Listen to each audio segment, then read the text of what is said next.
मैं सीधे आपको लेकर चलूंगी। खास मेहमान अब इस कवरेज में हमारे साथ इस वक्त मौजूद हैं, पूर्व राजनयिक हैं सुशील सिंघल जी। सुशील सर, बहुत स्वागत आपका एबीपी न्यूज में। एक तरफ ईरान है और ईरान अपना सुप्रीम लीडर जो है उसके नाम पर उसने मोहर लगा दी है, मुश्तबा खामेनेई, जिसको लेकर कल ईरान की सड़कों पर हमने वो नारे गूंजते हुए सुने हैं। कैसे वहां नारे लग रहे हैं, अल्लाहु अकबर, खामेनेई ही रहबर। और इधर दूसरी तरफ ये युद्ध जो है वो और भीषण होता हुआ नजर आ रहा है। खुद इजरायल की तरफ से कहा जा रहा है कि महीनों युद्ध चल सकता है। क्या लग रहा है सर, क्या हो रहा है? देखिए, आपकी दो बात है इसमें। एक तो जो इलेक्शन जो हुआ है मुश्तबा खामनेई का, ये इसने प्रूव कर दिया कि जो हार्डलाइनर्स हैं रिजीम में, ईरानियन रिजीम में, उनका पकड़ बहुत मजबूत होती जा रही है इसमें। और क्योंकि वहां पर ये भी था कि ये सक्सेशन नहीं होना चाहिए, फैमिली डायनेस्टी नहीं होनी चाहिए, लेकिन वो हुआ। तो उनके जो अपने प्रिंसिपल्स है उसके खिलाफ हुआ, क्योंकि जो मुश्तबा को सपोर्ट था IRGC का। तो इससे क्या प्रूव हो रहा है कि जहां वहां पे मॉडरेट्स जो है ईरान में, जो पॉलिटिशियंस हैं, उनकी पकड़ वहां कमजोर होती जा रही है और IRGC हार्डलाइनर का ज्यादा वो कब्जा बढ़ रहा है। तो उसका मतलब ये लग रहा है कि ईरान का जो पोस्चर है वो और आक्रामक होगा, वो और हमले बढ़ाएंगे। और इधर ऑफ कोर्स अभी तक कोशिश सभी जितने भी पार्टिसिपेंट्स हैं उनकी ये है कि ये मैनेज्ड एस्केलेशन रहे, लेकिन जब ये इस तरह के रीजनल एक्टर्स बढ़ जाते हैं तो कहीं भी कोई गलती हो सकती है और उससे जो है लड़ाई और बढ़ सकती है। तो संभावना जो लग रही है मुझे, अभी कोई दोनों साइड, जहां ईरान हो या इजराइल हो या USA हो, कोई पीछे हटने को तैयार नहीं है और बराबर उसको आग को और भड़काया जा रहा है। जिस तरह से ऑयल डिपोज पर अटैक हो रहा है, पाइपलाइन पर अटैक हो रहा है, रिफाइनरीज पर अटैक हो रहा है, वाटर डिसैलिनेशन जो प्लांट्स हैं उनके ऊपर अटैक हो रहे हैं। तो सर, तो क्या ऐसा लगता है कि ईरान जो है वो कहीं ना कहीं इस पूरे युद्ध को खाड़ी के जो इलाके हैं वहां तक फैलाने में कामयाब हो गया है? क्योंकि ईरान की तरफ से चुन चुनकर खाड़ी देशों में सिर्फ सैन्य ठिकाने नहीं जो अमेरिका के यहाँ पर बेसेस है, बल्कि वो तो जो आम नागरिक हैं उन पर भी निशाना साध रहा है। वो रिहायशी इलाकों में भी खाड़ी देशों में निशाना साध रहा है, वो होटल्स को भी निशाना बना रहा है, भले ही ये कहकर बना रहा हो कि साहब यहाँ पर US सैनिक रुके हुए हैं।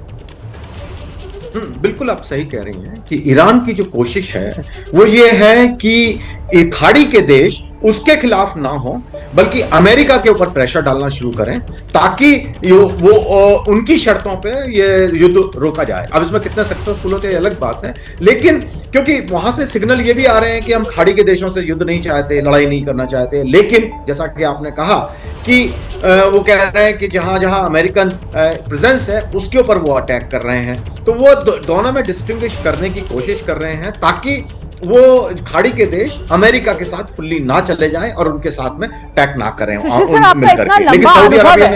सुशील सर, आपका इतना लंबा अनुभव रहा है, ऐसे में प्लीज जरा मेरे दर्शकों के लिए इस बात को आप डिकोड कीजिए, क्योंकि बहुत हैरान कर रहा था कि एक तरफ युद्ध चल रहा है और वहीं एक देश के राष्ट्रपति आते हैं और वो बाकायदा वो क्षमा मांग लेते हैं खाड़ी देशों से कि जो हम हमले कर रहे हैं उसके लिए हमें माफ कीजिए। मतलब इसके पीछे की क्या वजह नजर आती है आपको? और माफी मांगने के बावजूद भी इन देशों पर ऐसा भी नहीं कि हमले रुक जाते हैं, वो हमले भी जारी रहते हैं सर। देखिए, वही मैं आपको समझा रहा था, बात बता रहा था मैं, वो कि जो वहां के राष्ट्रपति हैं वो सबको मालूम है मॉडरेट हैं, पॉलिटिशियन हैं, डिप्लोमेटिक से बात करना चाहते हैं। तो उनका जब उन्होंने स्पीच दी या मैसेज दिया खाड़ी के देशों को, वो ये था कि हम नहीं चाहते हैं, वो ब्लेम करने की कोशिश कर रहे थे IRGC को, क्योंकि वहाँ जैसा कि फॉरेन मिनिस्टर ने उनके बोला है कि वो इंडिपेंडेंट मॉड्यूल की तरह काम कर रहे हैं। तो वो रेस्पॉन्सिबिलिटी शिफ्ट करने की कोशिश कर रहे थे कि भाई हमने नहीं किया और जो हुआ है उसके लिए हम वे सॉरी, हम सब माफी मांगते हैं और हम नहीं हमला करेंगे। लेकिन उसमें एक वो कैविएट डाल दिया था उन्होंने कह करके कि भाई अगर आपने साथ दिया अमेरिका का तो फिर हमले होंगे। लेकिन हार्डलाइनर को ये माफी शब्द जो है बिल्कुल पसंद नहीं आया और इमीडिएटली उनके जो दूसरे सपोर्टर थे, उनके जो चीफ जस्टिस हैं वहाँ के कोर्ट के, और उनके जो हार्डलाइनर जो एक मेंबर हैं पार्लियामेंट के, उन्होंने इमीडिएटली उनको डायरेक्टली कहा कि आपने ये जो कहा ये गलत कहा, ये हम जो है हमसे माफी मांगने वाले नहीं है, गलती हमारी नहीं है। तो उसको उन्होंने फिर बदलना पड़ा अपनी स्टेज को। तो इसमें मैं कह रहा था कि मॉडरेट और जो एक्सट्रीमिस्ट जो हार्डलाइनर हैं उनके बीच में वहां पे डिस्प्यूट चल रहा है। और फिलहाल मुश्तबा खामनेई की ताजपोशी से ये साफ हो गया है कि एक बार फिर जो हार्डलाइनर्स है, ईरान की सत्ता उन्हीं के हाथ में आ गई है, क्योंकि सुप्रीम लीडर मुश्तबा खामनेई को बना दिया गया है।